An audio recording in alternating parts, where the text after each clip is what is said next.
മധുരാനുഭൂതികൾ അയവിറക്കി മനസ്സിലണിയും പൂവരുത്തി.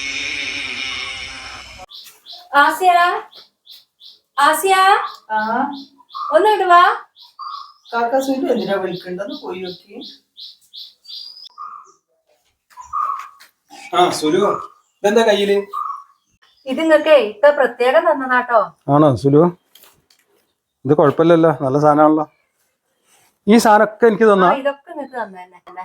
കഴിഞ്ഞ 2 പ്രാവശ്യം വന്നപ്പോഴേ ഓൻ എനിക്കൊന്നും തന്നില്ല. അപ്പൊ ഓൻ ഈ പോണില്ലേ, നിർത്തി പോന്നോ?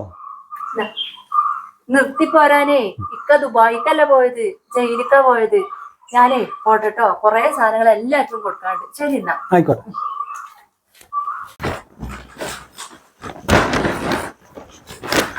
നിങ്ങളെന്തായി തരയണത്? പാത്രം ഉണ്ടായിരുന്നു, അതെവിടെ സുലു? ആ പാത്രത്തിലല്ലേ ഞാൻ ആദ്യമൊക്കെ സാധനങ്ങളൊക്കെ കൊണ്ടേ കൊടുത്തത്. സുലു ഈ ഒന്ന് പോയിട്ട് വാങ്ങി വന്ന എന്റെ കഴിഞ്ഞ 2 പ്രാവശ്യത്തെ ഓർമ്മക്കായിട്ട് എനിക്ക് ആകെ ഉണ്ടായിരുന്നു ആ പാത്രം. ഇപ്പോഴല്ലേ സുലു എനിക്ക് കുറച്ച് ശമ്പളം കൂട്ടി കിട്ടിയത്. ഈ ഒന്ന് വേഗം പോയി വാങ്ങിട്ട് വന്ന. നിങ്ങൾ ഈ തെരച്ചില് കാണുമ്പോഴേ ഞാൻ കരുതി കാര്യപ്പെട്ട എന്തോ നോക്കാന്ന്. അല്ല മനുഷ്യ, നിങ്ങൾക്ക് എന്തിനാ ഞാൻ ഉണക്കപ്പാത്രം? അധികം പറയരുത്, ഉണക്കപ്പാത്രം എന്ന് പറയരുത് കേട്ടോ. എന്റെ സുലു ജയിലിൽ ഇത്ര വലിയ ഞെട്ടിക്കലില്ല കേട്ടോ. ഈ എങ്ങനെ ഞെട്ടിക്കുകയാണെങ്കിൽ ഞാൻ ഒന്നുകൂടി പോകേണ്ടി വരും കേട്ടോ സുലു. നിങ്ങളല്ല പോവുക, ഞാനേറ്റവും പോവട്ടോ.